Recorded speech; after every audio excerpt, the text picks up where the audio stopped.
तो आज के लेक्चर में मैं कंटिन्यू करूंगा जो फिजिक्स का सॉल्यूशन मैं डिस्कस कर रहा था नीट 2022 का। ओके, तो अब जो मेरा क्वेश्चन है, in a Young's double slit experiment a student observes 8 fringes in a certain segment of a screen when a monochromatic light of 600 nanometer wavelength is used.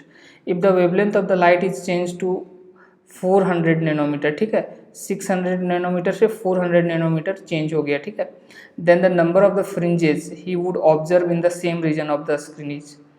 तो अब देखो आप, इसमें क्या है, 8 फ्रिंजेस ऑब्जर्व किया गया इन अ सर्टेन सेगमेंट, और लाइट का वेवलेंथ क्या था, 600 नैनोमीटर, ठीक है।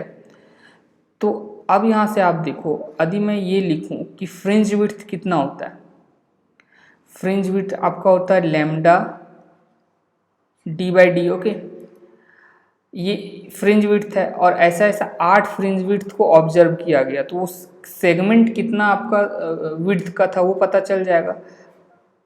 यदि मैं इसे 8 से मल्टीप्लाई कर दूं, ओके, यदि मैं इसे 8 से मल्टीप्लाई कर दूं तो सेगमेंट का विड्थ पता चल जाएगा। ओके, उसके बाद पूछा गया है, अब क्या किया गया, अब आपका वेवलेंथ को 400 नैनोमीटर कर दिया गया, ठीक है। तो देखो आप, तो सेगमेंट उतना ही रहेगा, ठीक है, जो सेगमेंट का लेंथ है, विड्थ है, वो इतना ही रहेगा, 8 into lambda D by D. Okay, अब क्या किया गया, अब आपका सेगमेंट का विड्थ तो ये किसके इक्वल हो जाएगा, सपोज अब क्या किया, यदि मैं 400 कर दूं वेवलेंथ, तो आपका टोटल विड्थ क्या हो जाएगा, lambda dash D by D, ठीक है, ये तो सेम रहेगा, सेगमेंट का विड्थ सेम रहेगा, इसलिए दोनों क्या हो गया, इक्वल हो गया है। यदि n फ्रिंजेज मैंने ऑब्जर्व किया, जब मैंने क्या किया, 400 नैनोमीटर का वेवलेंथ यूज़ किया, तो अब ये कैंसिल हो जाएगा, ये कैंसिल हो जाएगा। ओके, तो यहाँ से n मेरा आ जाएगा 8 lambda divided by lambda dash, ठीक है, 8। अब देखो आप, ये लैम्डा क्या है मेरा, 600, और लैम्डा डैश क्या है, लैम्डा डैश मेरा है 400, ठीक है, ये है, ये कैंसिल हो जाएगा, 4 2, तो n क्या आ गया मेरा, 12 आ गया, ठीक है। तो कितना फ्रिंजेज होगा, नंबर ऑफ फ्रिंजेज 12 होगा। ओके, यदि मेरा n नंबर ऑफ फ्रिंजेज मैं एज्यूम करता हूँ, तो n क्या आ गया मेरा, 12 आ गया। अब हम लोग नेक्स्ट क्वेश्चन देखते हैं, the peak voltage of AC source is equal to. तो पीक वोल्टेज क्या होता है, तो आपको पता है कि V, ये रिलेशन आपको पता होना चाहिए, VRMS क्या होता है, जो आपका पीक वोल्टेज जो होता है डिवाइडेड बाय √2 होता है, ठीक है। तो यहाँ से क्या आ जाएगा, √2 VRMS आ जाएगा, √2 VRMS आ जाएगा, ठीक है।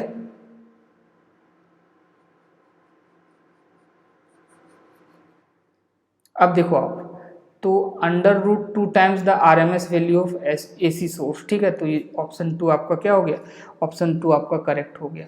अब हम लोग नेक्स्ट देखते हैं कि नेक्स्ट क्वेश्चन क्या है,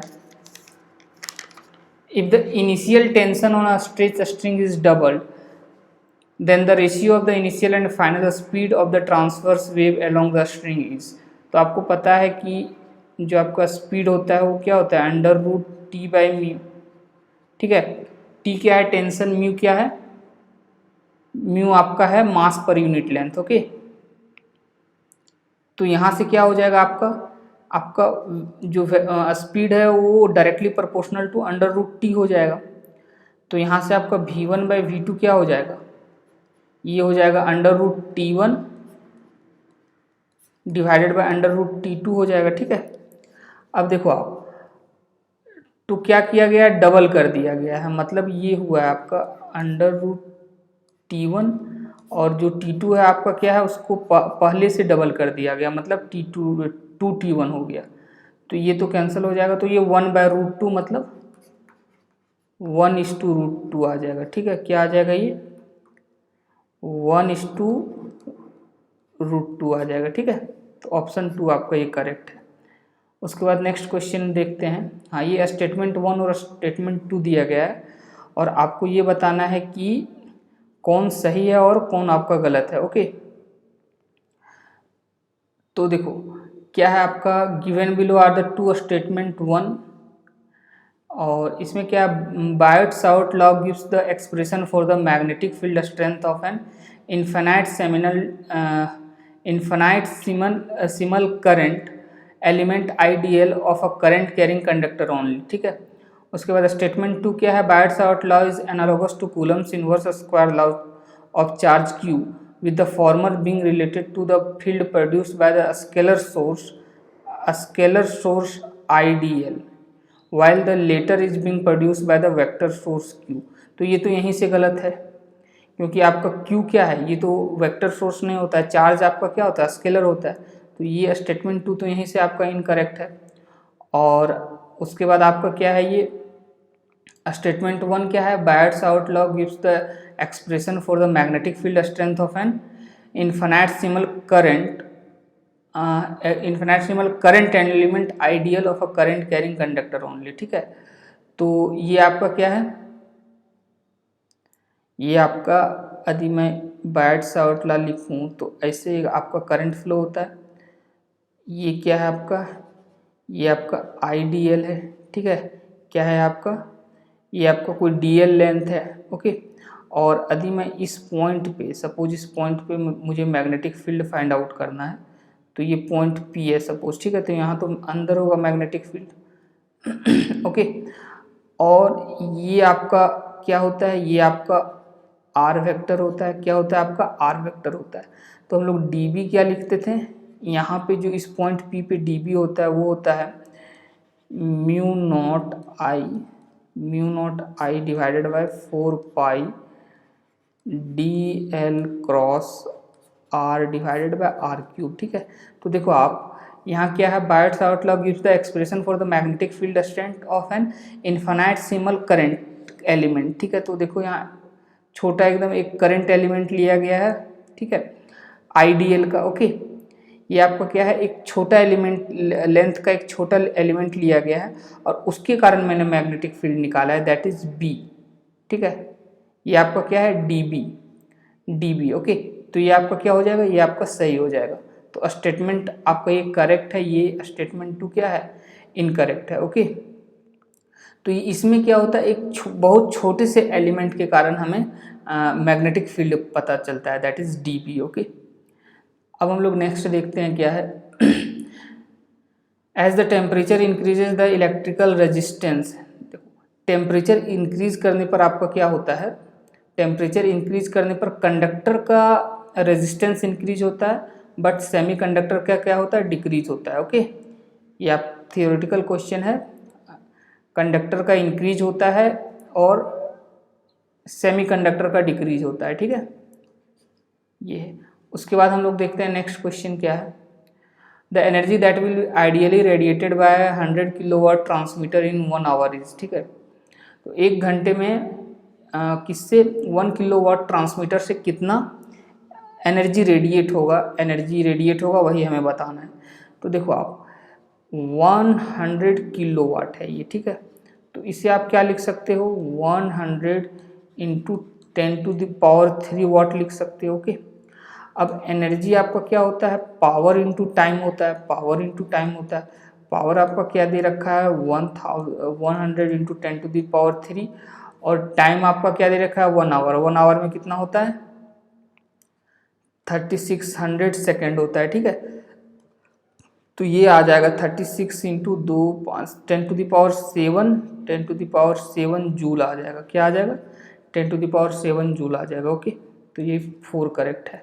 अब नेक्स्ट क्वेश्चन देखते हैं, a body of mass 60 gram experiences a gravitational force of 3 Newton when placed at a particular point, the magnitude of the gravitational field intensity at that point is। ठीक है, तो देखो ये क्या होता है, ग्रेविटेशनल फील्ड इंटेंसिटी, ये होता है force by mass. Okay, force by mass, force आपका क्या है 3 न्यूटन, मास क्या है 60 ग्राम, इसे मैं केजी में बदल दूंगा। Okay, 10⁻³ kg।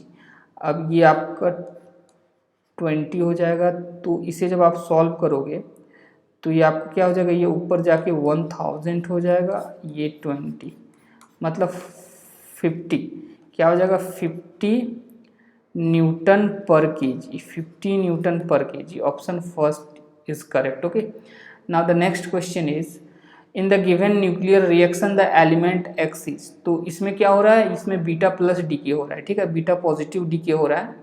ओके, ये आपका क्या है, बीटा पॉजिटिव डीके। ओके, अब देखो आप, तो इसमें आपका क्या होता है, इसका चार्ज +1 होता है, ठीक है, चार्ज क्या होता है आपका, इसका +1 होता है बीटा पॉजिटिव का, और यहाँ मास क्या होता है, मास आपका 0 होता है, ठीक है, मास क्या होता है, मास 0 होता है। ओके, तो देखो आप इसमें क्या होगा, तो यहाँ प्लस नीचे +1 हो गया तो यहाँ एक कम हो जाएगा, ठीक है, मास जैसा का तैसा रहेगा, मतलब x नीचे एक कम हो जाएगा और ऊपर क्या जैसा का तैसा रहेगा। ओके, मास तो 0 होता है इसका, तो ये आपका क्या है, ऑप्शन बी, यहाँ 22 और 10 यहाँ पे है, ठीक है, न्यूऑन में, तो ये आपका करेक्ट होगा ऑप्शन 2। अब हम लोग नेक्स्ट देखते हैं क्या है। नेक्स्ट आपका है dear student, the angle between the electric field lines of force and the equipotential surface. Okay, तो ये क्या होता है, ये आपका जब इक्विपोटेंशियल सरफेस रहता है तो वहाँ electric field line of force क्या एंगल बनाता है, दोनों के बीच 90 डिग्री हो, ठीक है। जैसे सपोज ऐसा इलेक्ट्रिक फील्ड है, ओके, इलेक्ट्रिक फील्ड ऐसा है, तो इक्विपोटेंशियल सरफेस क्या होता है, इसके परपेंडिकुलर होता है, क्या होता है, इसके परपेंडिकुलर होता है। ओके, यदि परपेंडिकुलर नहीं होगा, सपोज कुछ ऐसा एक सरफेस है और परपेंडिकुलर होके नहीं कुछ ऐसा रहता है, ठीक है, ई, यदि ऐसा रहता है तो क्या होगा, ये सपोज सरफेस है तो इसके पैरेलल एक कंपोनेंट आ जाएगा इलेक्ट्रिक फील्ड का। ओके, तो इस सरफेस के पैरेलल जब एक कंपोनेंट इलेक्ट्रिक फील्ड का एग्जिस्ट करेगा तो हमको पता है कि इलेक्ट्रिक फील्ड के डायरेक्शन में पोटेंशियल डिक्रीज होता है, तो मतलब इस सरफेस के अलोंग हम आगे जाएंगे इस डायरेक्शन में तो पोटेंशियल डिक्रीज होगा, तो फिर वो इक्विपोटेंशियल सरफेस नहीं रहेगा, ठीक है। इसलिए क्या होता है, परपेंडिकुलर होता है, परपेंडिकुलर होने पर क्या होता है, उसका कोई भी कंपोनेंट सरफेस के अलोंग नहीं आता है, ठीक है, इसलिए वो आपका क्या होता है, इक्विपोटेंशियल सरफेस होता है। तो ये आपका क्या होगा, 90 डिग्री होगा, क्या होगा, 90 डिग्री होगा। यदि कोई ऐसा सरफेस मैं एज्यूम कर लेता हूँ, ओके, तो ये क्या हो गया, 90 डिग्री हो गया, तो ऑप्शन 2 क्या होगा, करेक्ट होगा। अब हम लोग नेक्स्ट देखते हैं, a copper wire of length 10 metre and radius 10⁻⁻2 by √π metre has electrical resistance of 10 ohm, the current density in the wire for an electric field strength of 10 volt per metre is. Okay, तो देखो आपको पता है कि electric field strength क्या होता है, रो जे। Okay, रो क्या है आपका, यहाँ पे रो आपका इलेक्ट्रिक रेजिस्टिविटी है, जे क्या है, करंट डेंसिटी है, ठीक है। तो देखो R इक्वल टू क्या होता है, रो L/A होता है, तो यहाँ से आप रो क्या लिख पाओगे, RA/L लिख पाओगे, ठीक है। तो यहाँ से E क्या आ जाएगा आपका, पूछा क्या है, the current density in the wire, अच्छा करंट डेंसिटी पूछा है। ओके, क्या पूछा है, करंट डेंसिटी पूछा है, जस्ट अ सेकेंड। तो यहाँ से आप, अच्छा ठीक है, यहाँ से मैं लिख देता हूँ E इक्वल टू क्या हो जाएगा, रो की जगह मैं क्या रख देता हूँ, RAL इंटू जे, ठीक है। तो यहाँ से आपका ये क्या आ जाएगा, रो क्या आ जाएगा, ये जे क्या आ जाएगा, जो करंट डेंसिटी आ जाएगा वो आ जाएगा EL/RA आ जाएगा। ओके, RA आ जाएगा। अब देखो आप, तो E10 है, L क्या है, 10 है, E10 है, L10 है, देखो E10 है, L10 है, okay, divided by R, resistance क्या दे रखा है, रेजिस्टेंस क्या दे रखा है, 10 ओम, ये भी आपका 10 ओम दे रखा है। एरिया क्या होगा, πr², πr², इसका स्क्वायर, ठीक है, तो इसका स्क्वायर मैं डायरेक्ट लिख रहा हूँ 10⁻⁴ डिवाइडेड बाय पाई, ठीक है, ये कैंसिल हो जाएगा, ये और ये भी कैंसिल हो जाएगा, ये ऊपर ये आपका हो जाएगा 10⁵ एम्पियर पर मीटर स्क्वायर, ठीक है, तो ऑप्शन थर्ड आपका करेक्ट है।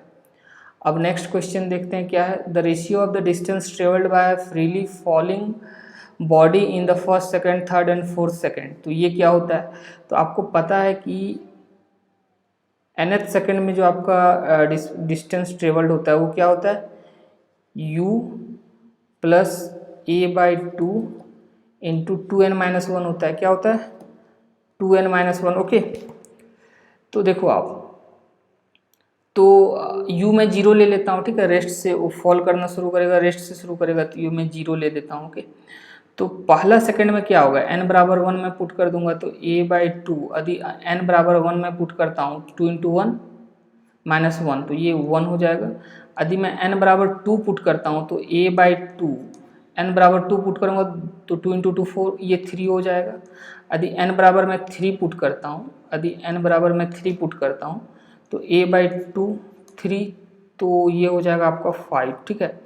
यदि n बराबर मैं 4 पुट करता हूँ S4, तो आपका क्या हो जाएगा, a/2 4 8 ये 7 हो जाएगा, ठीक है। तो रेशियो देखो क्या आ रहा है 1 3, ये तो सेम है a/2 1 3 5 7, 1 3 5 7, ऑप्शन 2 आपका क्या होगा, करेक्ट होगा। ओके, अब हम लोग नेक्स्ट क्वेश्चन देखते हैं क्या है। An electric lift with maximum load of 2000 kg, lift plus passenger, is moving up with constant speed of 1.5 meter per second. The frictional force opposing the motion is 3000 Newton. The minimum power delivered by the motor to the lift in watt is, देखो अब आप, ये constant speed से जा रहा है, constant speed से जा रहा है, ठीक है, और ऊपर की ओर जा रहा है, एक फिक्स डायरेक्शन में जा रहा है विथ कांस्टेंट स्पीड, ठीक है। तो इसका क्या हो रहा है, वेलोसिटी चेंज नहीं हो रहा है। तो जब वेलोसिटी चेंज नहीं हो रहा है तो इसका एक्सेलरेशन क्या होगा, 0, और जब एक्सेलरेशन 0 है तो उसका मतलब ये हो गया कि उस पर नेट फोर्स 0 लग रहा है, ठीक है, मतलब फोर्स बैलेंस है। ओके, तो यदि मैं लिफ्ट बनाता हूँ, एक ऐसा लिफ्ट बनाता हूँ, ठीक है, ये जा रहा है ऊपर की ओर और कांस्टेंट वेलोसिटी से जा रहा है, तो ए तो वैसे 0 होगा और ऊपर जा रहा है विथ a = 0, एक्सेलरेशन इसमें कुछ नहीं हो रहा है। अब देखो नीचे क्या लगेगा, नीचे mg लगेगा, नीचे क्या लगेगा, mg लगेगा, ठीक है, और फ्रिक्शनल फोर्स 3000 न्यूटन। देखो ये ऊपर जा रहा है तो फ्रिक्शनल फोर्स क्या होगा, नीचे लगेगा, वो क्या करता है, रिलेटिव मोशन को अपोज कर रहा है। यदि मोशन ऊपर हो रहा है तो फ्रिक्शनल फोर्स इसमें नीचे लगेगा, तो नीचे भी आपका ये 3000 न्यूटन लगेगा, ठीक है। तो ये हो गया फोर्स। अब क्या है, लिफ्ट में कुछ ऊपर फोर्स लग रहा होगा जिसके कारण ये ऊपर जा रहा है, ठीक है। तो देखो ये फोर्स क्या होगा, इस दोनों फोर्स के बराबर होगा, टोटल फोर्स तो आपका बैलेंस है, क्यों, क्योंकि एक्सेलरेशन 0 है। तो देखो अब F = क्या हो जाएगा, ये mg क्या हो जाएगा, ये 2000 × 10 mg हो गया, और ये आपका क्या हो गया 3000 न्यूटन, तो ये आपका आ जाएगा 23,000 न्यूटन आ जाएगा, ठीक है, ये आपका आ गया। अब देखो पावर इक्वल टू क्या होगा, पावर इक्वल टू आपका होता है force into velocity, force into velocity. Force आपका क्या आ गया 23,000 न्यूटन, 23,000 न्यूटन, वेलोसिटी क्या दे रखा है आपका 1.5। इसे जब आप सॉल्व करोगे तो आपका आ जाएगा 34,500 वाट, क्या आ जाएगा, वाट आ जाएगा। तो ये कौन सा ऑप्शन आपका सही है, ऑप्शन सेकंड आपका सही है। ओके, अब नेक्स्ट क्वेश्चन देखते हैं क्या था। The volume occupied by the molecules content in 4.5 kg water at STP if the intermolecular forces vanish away is. तो देखो इसमें जस्ट थोड़ा सा आपको दिमाग लगाना था। वाटर है, यदि वाटर से जो इंटरमॉलिक्यूलर फोर्सेस होता है, मतलब मॉलिक्यूल्स के बीच जो फोर्सेस है वो यदि वैनिश हो जाए, गायब हो जाए, ख़त्म हो जाए, तो क्या होगा, जब वो फोर्स ही ख़त्म हो जाएगा जिसके कारण वो एक फिक्स्ड शेप लिए हुए है, तो वो एक आइडियल गैस बन जाएगा, ठीक है, क्या बन जाएगा, एक आइडियल गैस बन जाएगा। तो जस्ट आपको आइडियल गैस का कंसेप्ट लगा देना है, क्या लगा देना है, आइडियल गैस का कंसेप्ट लगा देना है। तो देखो ये 4.5 kg क्या है आपका मास ऑफ द वाटर, तो अब आप क्या नंबर ऑफ मोल्स निकाल लो, क्या होगा 4.5 kg, इसको मैं ग्राम में बदल देता हूँ, ठीक है, और वाटर H2O का क्या होता है, H2O का ये अब मॉलिक्यूलर मास क्या लोगे आप ग्राम में, तो ये 2 और ये 16, आपका हाइड्रोजन के लिए 2, ऑक्सीजन का 16, ग्राम में 18 ग्राम हो जाएगा, ठीक है। तो ये आपका आ गया 18 ग्राम, ठीक है। अब देखो आपको पता है कि एट STP क्या होता है, एक मोल कितना ऑक्यूपाई करता है 22.4 लीटर, ठीक है। ये 1 मोल के लिए क्या है, ये आपका 1 मोल के लिए। तो टोटल वॉल्यूम क्या होगा, this multiplied by total number of moles जो भी आपका दिया हुआ है, ओके, ये होगा। अब ये आपका कितना आएगा, इसे जब आप सॉल्व करोगे तो ये आपका आ जाएगा 5.6 इंटू 10⁻³ लीटर आएगा, लीटर आएगा, ठीक है, क्योंकि ये 22.4 लीटर में रहता है। ये किस में रहता है, ये लीटर में रहता है, ठीक है। तो ये आपका लीटर आ गया। यदि आप इसे मीटर क्यूब में बदलोगे तो ये 5.6 क्या आ जाएगा, मीटर क्यूब आ जाएगा, ठीक है। तो ऑप्शन थर्ड आपका करेक्ट होगा। अब हम लोग नेक्स्ट देखते हैं, नेक्स्ट क्वेश्चन क्या है। The area of rectangular field in metre square of length 55.3 metre and breadth 25 metre after rounding off the value for correct significant digit is. देखो, तो एरिया क्या होगा, ये दोनों का मल्टीप्लिकेशन, इसका और किसका, इसका मल्टीप्लिकेशन।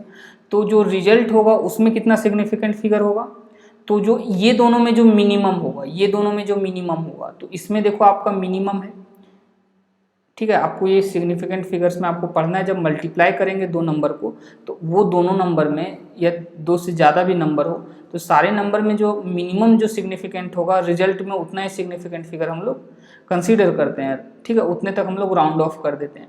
तो ये 25 है, तो रिजल्ट में क्या आना चाहिए, दो सिग्निफिकेंट फिगर आना चाहिए।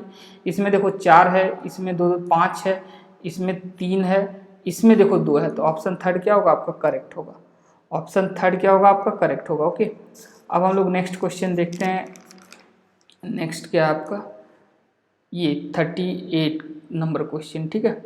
तो देखो ये a capacitor of capacitance C equal to 900 picofarad is charged fully by 100 volt. 900 picofarad is charge fully by 100 volt, ठीक है, by 100 volt battery B as shown in figure, then it is disconnected from the battery and connected to another uncharged capacitor of C equal to of uncharged capacitor of capacitance C equal to 900 picofarad as shown in figure B, ठीक है। ये figure A है आपका, ये figure B है। The electrostatic energy stored by the system B is, देखो इसे आप कैसे सॉल्व करोगे।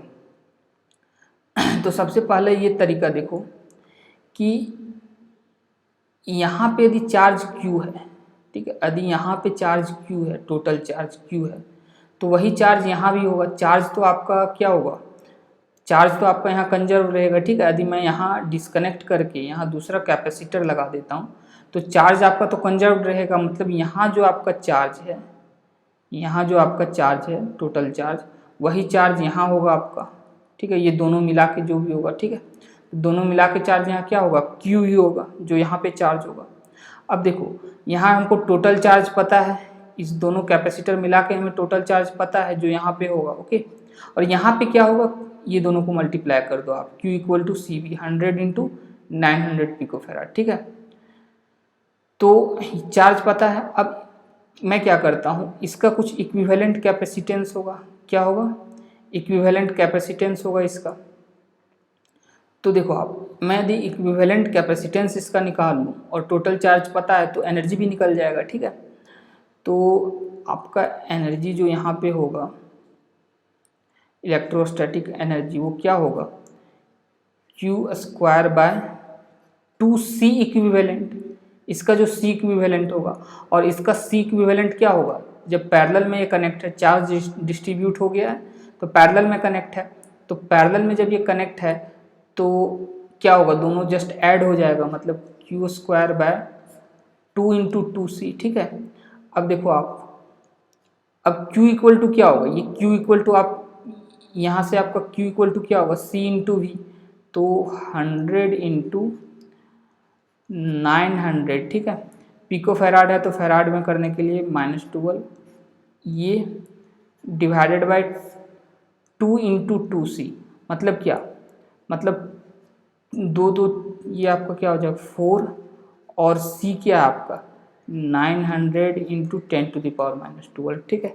तो जब आप इसे सॉल्व करोगे तो ये आपका फाइनल आंसर आ जाएगा 2.25 इंटू 10⁻⁻6 जूल, 2.25 इंटू 10⁻⁻6 जूल, ठीक है। तो कौन सा ऑप्शन करेक्ट है आपका? सेकेंड ऑप्शन करेक्ट है, ओके। अब हम लोग नेक्स्ट क्वेश्चन देखते हैं। नेक्स्ट क्या है? मैच लिस्ट 1 विथ लिस्ट 2, ठीक है। तो ग्रेविटेशनल कांस्टेंट जी, तो ग्रेविटेशनल कांस्टेंट जी तो आपको पता है कि यदि मैं जी की बात करूं तो आपको पता है F equal to G M M by R square. तो वहां से आपका क्या हो जाएगा? G F R square divided by M 1 into M 2, या आप एम स्क्वायर लिख दो, कोई दिक्कत नहीं है। तो ये एफ का क्या होता है आपका? एफ का M L T to the power -2 होता है, और आर है तो ये तो लेंथ है, तो लेंथ स्क्वायर हो जाएगा डिवाइडेड बाय ये एम स्क्वायर हो जाएगा, ठीक है। ये ऊपर जाएगा तो आपका क्या हो गया? एम टू द पावर -1, और ये एल क्यूब हो जाएगा, क्या हो जाएगा? ये एल क्यूब हो जाएगा, और टी टू द पावर -2 हो जाएगा, क्या हो जाएगा? T to the power -2। तो ये किससे मैच कर रहा है आपका? ऐसे मैच कर रहा है, ठीक है। उसके बाद ग्रेविटेशनल पोटेंशियल एनर्जी, तो पोटेंशियल ये एनर्जी है, तो एनर्जी का क्या होता है? M L square T to the power -2, ठीक है। अब क्या बच गया? Gravitational potential. तो ग्रेविटेशनल पोटेंशियल क्या होता है? ग्रेविटेशनल पोटेंशियल आपका क्या होता है? ये जस्ट आपका होता है ग्रेविटेशनल जो पोटेंशियल होता है वो gravitational potential energy divided by क्या होता है? डिवाइडेड बाय मास होता है, ठीक है। क्या होता है? मास होता है आपका। तो अब देखो आप, ग्रेविटेशनल पोटेंशियल एनर्जी का क्या है आपका? M L square T to the power -2, और ये आपका मास है, ये कैंसिल हो जाएगा तो क्या आ जाएगा आपका? L square T to the power -2 gravitational potential, ठीक है। M L square T to the power -2, मतलब ये हो गया, ठीक है। अब क्या है? Gravitational intensity.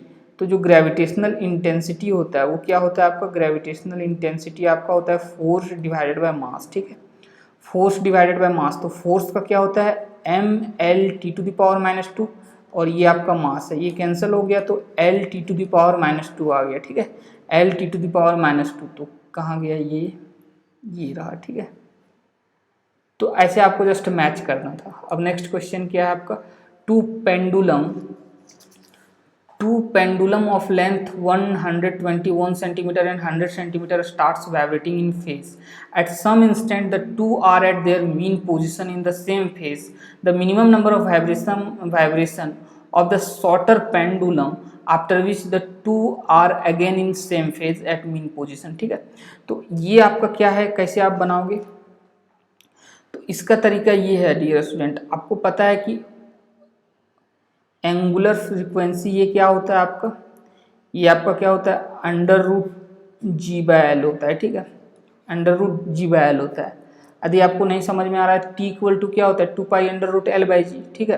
तो ओमेगा क्या होता है? 2π/T, तो वहाँ से आपका ये आ जाएगा, ठीक है। तो देखो अब यहाँ से आप देखो ω1 क्या होगा? ω1 आपका क्या होगा? ये होगा √G/121, ठीक है। L क्या है? 121 है। ω2 क्या होगा आपका? ये √G/100 हो जाएगा, ठीक है। अब देखो अब ये सेम फेज में कब आएगा? ये सेम फेज में तब आएगा जब ω2 - ω1 इंटू टी, मतलब ΔΩT ये क्या हो जाए? ये आपका 2π के इक्वल हो जाएगा, ठीक है। उसके बाद ये क्या आ जाएगा? सेम फेज पे फिर अगेन आ जाएगा, ओके। अब देखो, अब आप क्या करो, तो ये क्या है? टी है, ये तो टाइम आपका है, क्या है आपका? ये टाइम है। तो डियर स्टूडेंट, ये जब टाइम है तो आपको क्या करना होगा? हमें पूछा है नंबर ऑफ वाइब्रेशन, ठीक है, मिनिमम नंबर ऑफ वाइब्रेशन। तो अब आप क्या करोगे? आपको क्या करना है? टी इक्वल टू आप क्या पुट कर सकते हो? टाइम इक्वल टू, यदि नंबर ऑफ वाइब्रेशन में एन मान लेता हूँ, एक वाइब्रेशन में टाइम क्या रखता है? टाइम पीरियड, ठीक है, कैपिटल टी। एक वाइब्रेशन के लिए इतना टाइम, तो एन वाइब्रेशन के लिए N into T times, okay. तो यही आपका टी है, तो जस्ट आप यहाँ ये पुट कर दो, एन टी आप पुट कर देना, ठीक है। तो देखो आप ω2 क्या है आपका? √G/100, ठीक है। ω2 ये आपका ω1 है, ठीक है। क्या आपका? ω1। ये आपका क्या है? जस्ट अ सेकेंड, ये पूरे में है, ठीक है। ये आपका पूरे में है।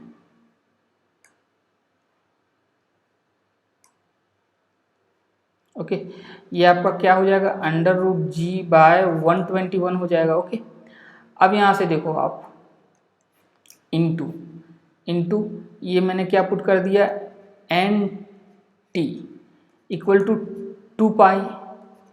ओके, अब देखो आप, अब यहाँ से आप क्या करो, मुझे n निकालना है तो मैं क्या करता हूँ, ये अंडर रूट जी मैं कॉमन ले लेता हूँ, तो ये 1/100 और 1/100 क्या हो जाएगा, 1/10 हो जाएगा, और ये क्या हो जाएगा 1/11 हो जाएगा। ठीक है, n और t को क्या मैं लिख सकता हूँ, t को मैं क्या लिख सकता हूँ, 2 pi under root L by G, 2 pi under root L, L कौन मैं लूँगा, किस मिनिमम नंबर, शॉर्टर पेंडुलम का लूँगा, शॉर्टर पेंडुलम का पूछा है यहाँ, तो under 2 pi under root L मतलब 100/g। ठीक है, तो देखो ये अंडर रूट जी और ये अंडर रूट जी कैंसिल हो जाएगा।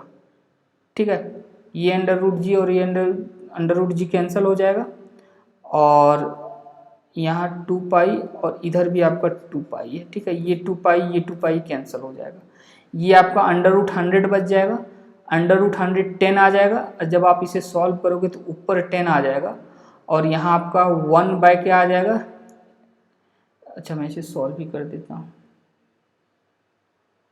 ये आपका क्या आ जाएगा, इसे सॉल्व करने पर ये आपका 1/110 1/110 आ जाएगा, और ये आपका n है इंटू n।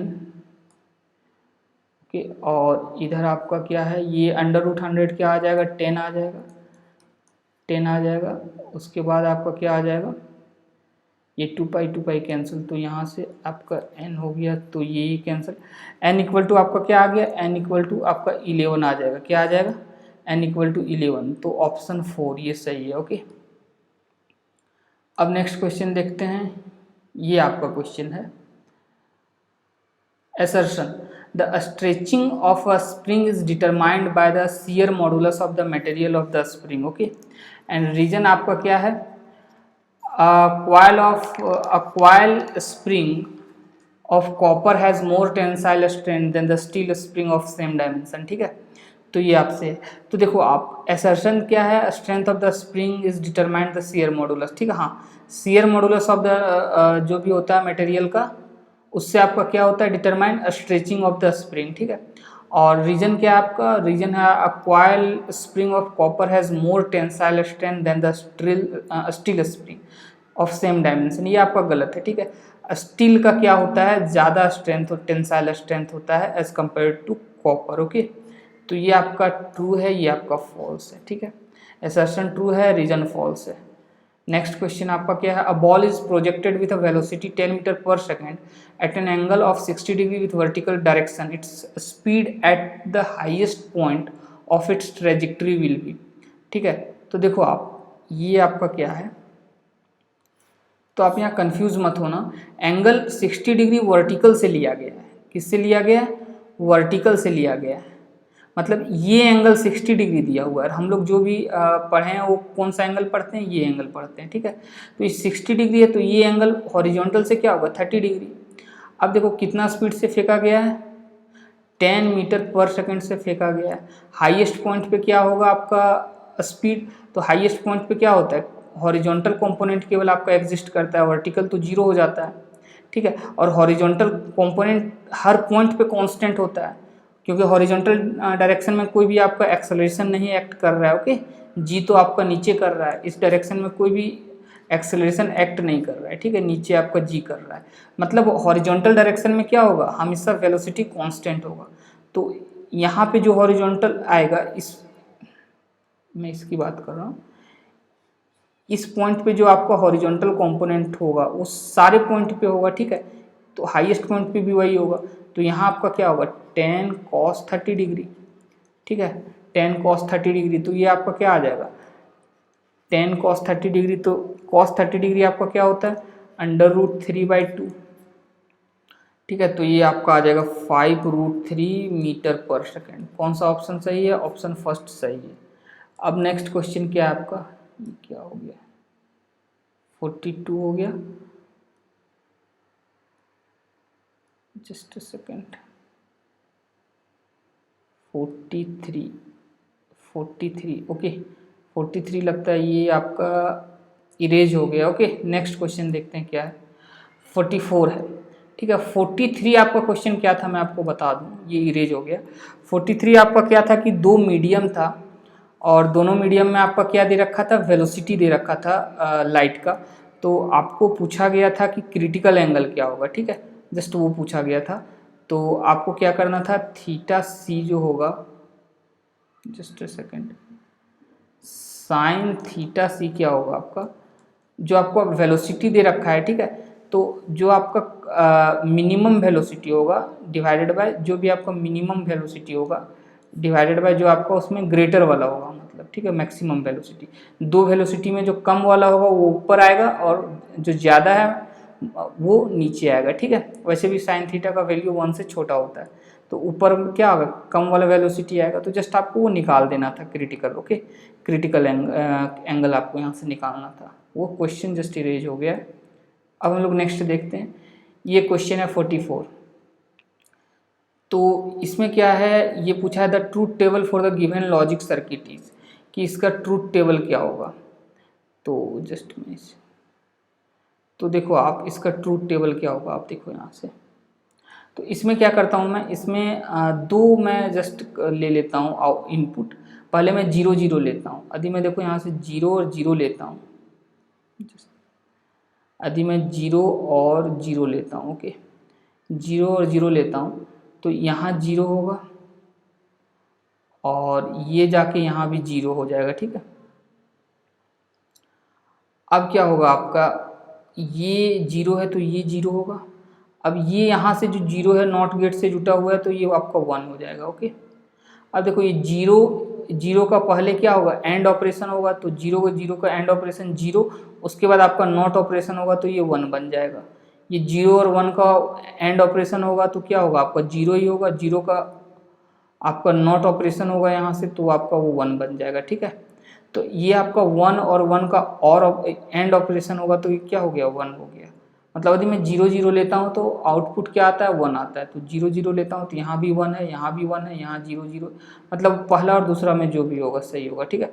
अब मैं क्या करता हूँ, एक 1 और 1 ले लेता हूँ इनपुट, 1 और 1 इनपुट ले लेता हूँ, ठीक है।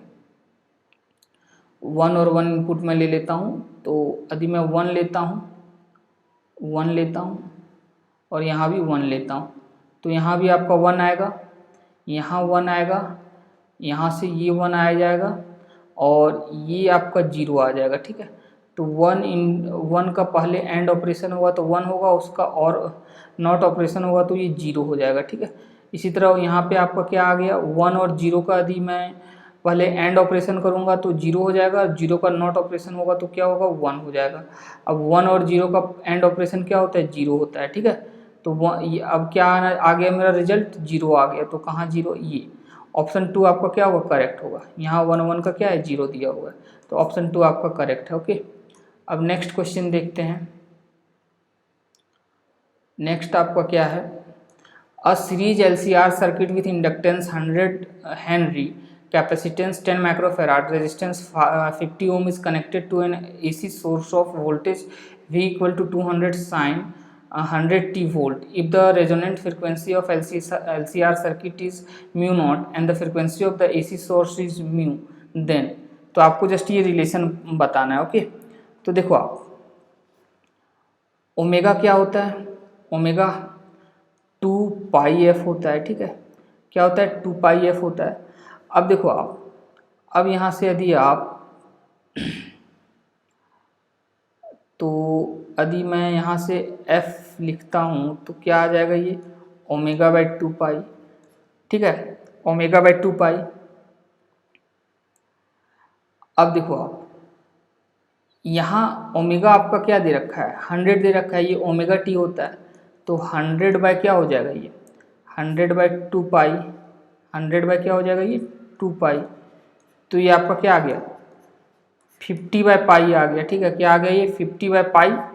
ओके तो ये आपका क्या दे रखा है, ये आपका म्यू दे रखा है। अब देखो आप, जो आपका रेजोनेंट फ्रीक्वेंसी होता है वो क्या होता है, 1/√LC होता है। ओके, तो 1/√LC। अब देखो आप, LC आपका क्या आ जाएगा, LC आपका क्या आ जाएगा, √L। L आपका क्या दे रखा है, L 10 हेनरी, और C आपका 10 माइक्रोफेराड, तो 10 × 10⁻⁻6। ओके, तो यहाँ से आपका क्या आ जाएगा, 1/√10⁻⁻4 आ जाएगा। ठीक है, तो ये ऊपर जाएगा, तो ये इसे जब सॉल्व करोगे तो आपका 100 क्या आ गया, ओमेगा आर आपका ये आ गया 100। तो यहाँ से आपका क्या हो जाएगा यदि, तो देखो ओमेगा आर आपका 100 आ गया, तो यदि मैं यहाँ 100 रखूँगा तो आपका देखो यहाँ ओमेगा आर क्या हो जाएगा आपका 2πf_r हो जाएगा। तो रेजोनेंट फ्रीक्वेंसी क्या आएगा, ओमेगा आर बाई 2π, तो अगेन ये आपका क्या आ जाएगा 50/π ही आ जाएगा। ठीक है, तो देखो ये आपका कौन सा सही है, ये आपका कौन सा सही है, ये जस्ट अ सेकेंड। तो आपका क्या पूछा गया है, हाँ ये ऑप्शन ए सही है, दोनों आपका क्या है, दोनों आपका 50/π ही आ रहा है। ठीक है, तो option first is correct. Okay, अब हम लोग नेक्स्ट देखते हैं, ये क्वेश्चन है, अ Wheatstone bridge is used to determine the value of unknown resistance X by adjusting the variable resistance Y as shown in the figure. For the most precise measurement of X, the resistance P and Q. देखो ये theoretical question है। Okay, तो इसमें आपका जो most precise measurement कब होता है, जब आपका P और Q क्या होता है, अप्रॉक्सीमेटली इक्वल एंड स्मॉल होगा, तो आपका मेजरमेंट क्या होगा, मोस्ट प्रिसाइज होगा। ओके, तो ऑप्शन 1 आपका करेक्ट होगा। अब हम लोग नेक्स्ट क्वेश्चन देखते हैं, from ampere circuital law for long straight wire of circular cross section carrying a study current, the variation of the magnetic field in the inside and outside region of the wire is. ठीक है, तो देखो इसका आपको graph पता होना चाहिए, graph आपको पता है क्या होता है, magnetic field B, distance R, तो कुछ ऐसा ग्राफ आता है। ठीक है, ये आपका क्या है, यदि रेडियस वायर का R0 है तो मैं यहाँ R0 लिख दूंगा। ठीक है, ऐसा होता है। तो यहाँ से देखो आपका क्या होता है, लीनियरली इंक्रीज कर रहा है।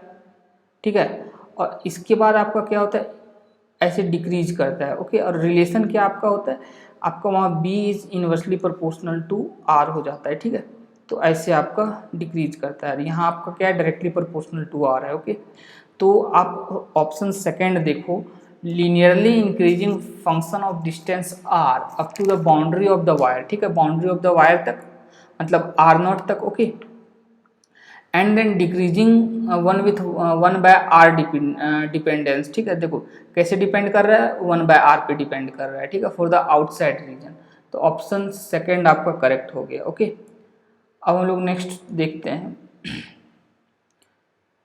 नेक्स्ट है a big circular coil of 100 turns. ठीक है, एन क्या आपका दे रखा है, 100 दे रखा है, तो 1000 दे रखा है, and average radius 10 metre is rotating about its horizontal diameter at 2 radian per second. If the vertical component of the Earth's magnetic field at that place is 2 × 10⁻⁵ Tesla and electrical resistance of the coil is 12.56 ohm, then the maximum induced current in the coil will be। ठीक है, तो ये आपसे पूछा गया है। तो देखो आपका फाई क्या होता है, NBA cos ω t होता है। ठीक है, तो आपका जो EMF इंड्यूस होगा क्या होगा, वो d∅/dt होगा यदि मैं मैग्नीट्यूड की बात करूं। ओके, तो cos ω t, इससे मैं डिफ्रेंशिएट करूंगा टाइम के रिस्पेक्ट में, तो ओमेगा क्या होगा, मल्टीप्लाई हो जाएगा, तो ये आपका हो जाएगा NBA omega sine ω t। Okay, ये हो गया। तो आपका ये क्या है, मैक्सिमम EMF क्या होगा, यही आपका मैक्सिमम EMF है। ठीक है, साइन ω t का मैक्सिमम वैल्यू क्या होता है, 1 होता है, तो ये आपका 1 हो जाएगा। तो मैक्सिमम क्या आएगा, ई मैक्स जो आपका आएगा, अच्छा मैक्सिमम करंट पूछा है, तो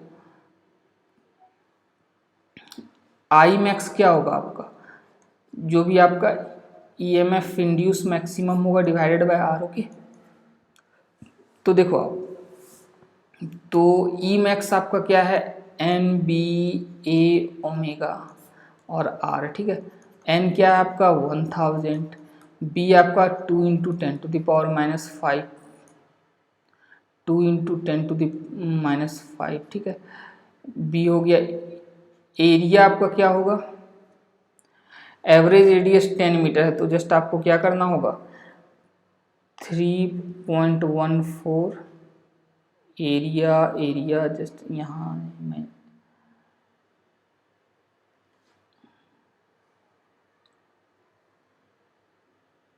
इसे मैं नेक्स्ट पेज में लिखता हूँ। ओके, तो यदि आप इसका वैल्यू पुट करोगे तो आई मैक्स क्या हो जाएगा आपका N B A omega divided by R. N क्या दे रखा है आपका 1000, बी क्या दे रखा है 2 इंटू 10⁻⁵, ठीक है। एरिया पाई आर स्क्वायर, तो 3.14 इंटू ये पाई हो गया, आर स्क्वायर मतलब 10 स्क्वायर, ठीक है। और ओमेगा आपका क्या दे रखा है, omega just a second 2 radian पर सेकेंड, ठीक है, डिवाइडेड बाय रेडियस। रेडियस आपका क्या दे रखा है, रेडियस नहीं, रेजिस्टेंस आपका क्या दे रखा है, रेजिस्टेंस 12.56। ये 12.56 क्यों दिया है, ताकि देखो ये आपका 4 से पूरी तरह से कैंसिल हो जा रहा है, ठीक है। और जब आप इसे सॉल्व करोगे तो आपका आंसर क्या आएगा, आपका आंसर आएगा 1 एम्पियर, ठीक है। जब आप इसे सॉल्व करोगे तो आंसर आपका 1 एम्पियर होगा। ओके,